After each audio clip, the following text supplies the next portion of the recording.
Hello viewers, আসসালামু আলাইকুম। রাতের নির্জন রাস্তায় যে চারটি ফাঁদে আপনি পড়তে পারেন, হতে পারেন নিঃস্ব, হারাতে পারেন জীবন। ভিডিওটি শেষ পর্যন্ত দেখুন। তো আশা করি আপনারা সবাই ভালো আছেন। আজকে ভিডিওটি নিয়ে হাজির হয়েছি, ভাবলাম আপনাদের সঙ্গে কিছু তথ্য শেয়ার করি।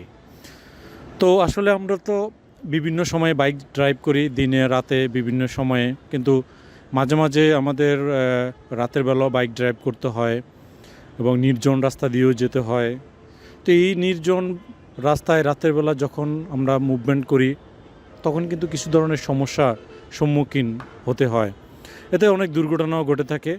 তো যেই সমস্যাগুলো আমরা ফেস করে থাকি বা যেই ফাঁদে আমরা পড়তে পারি, এরকম চারটি ফাঁদ নিয়ে আমি আপনাদের সঙ্গে কথা বলবো। নাম্বার 1, আপনি নির্জন রাস্তায় রাতের অন্ধকারে যাচ্ছেন, বাইক ড্রাইভ করেই যাচ্ছেন। হঠাৎ করে যদি দেখেন রাস্তায় কোনো মেয়ে আপনাকে দাঁড়ানোর জন্য বলতেছে, অর্থাৎ সে লিফট চাচ্ছে, তার মানে বুঝতে হবে এখানে কোনো একটা সমস্যা হতে পারে। এটা একটা হতে পারে ফাঁদ। আপনাকে বাইক দাঁড় করানোর পরেই বুঝতে পারবেন যে তার সঙ্গে যে সঙ্গী সাথী আছে তারাও কিন্তু চলে আসে, আপনাকে অ্যাটাক করবে। আপনার সাথে যা আছে সব কিছু হয়তো নিয়ে যাবে, এতে আপনার জীবনে চলে যেতে পারে।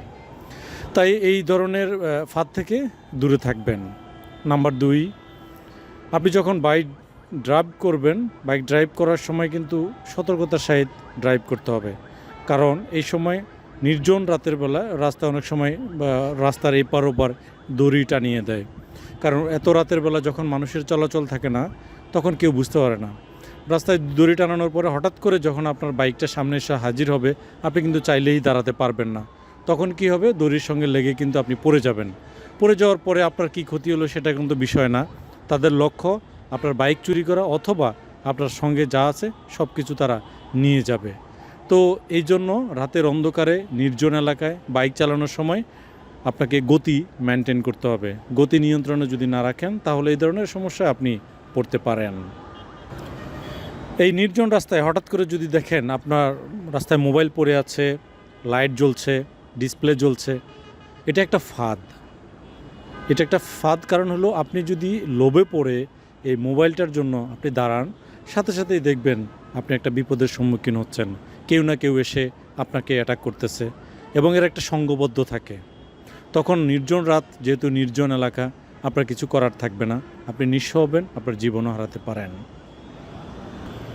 নাম্বার 4, রাস্তার মাঝপথে যদি কোনো গাড়ি দাঁড়িয়ে থেকে আপনার সহযোগিতা চায়, যে আপনি হয়তো বুঝবেন যে হয়তো গাড়িটি নষ্ট হয়ে গিয়েছে, তাকে আপনার সাহায্য করার প্রয়োজন, আপনি কিন্তু দাঁড়াবেন না। কারণ ওই সময়ও বিপদ ঘটে যেতে পারে। এই সময় কাউকে সহযোগিতা করা মানে হলো আপনি জীবনের ঝুঁকি নিয়ে কাউকে সহযোগিতা করা। হতে পারে সেটা সত্যিকারের, বাট মিথ্যা হওয়ার সম্ভাবনা বেশি, ফাঁদ হয়ে থাকে। তো আশা করি বিষয়গুলো আপনারা মাথায় রেখে নির্জন রাতের বেলা একা রাস্তায় দেখে শুনে চলাফেরা করবেন। সবাই ভালো থাকবেন। ভিডিওটি ভালো লাগলে লাইক, শেয়ার এবং সাবস্ক্রাইব করে পাশেই থাকুন। সবাইকে অসংখ্য ধন্যবাদ। আসসালামু আলাইকুম।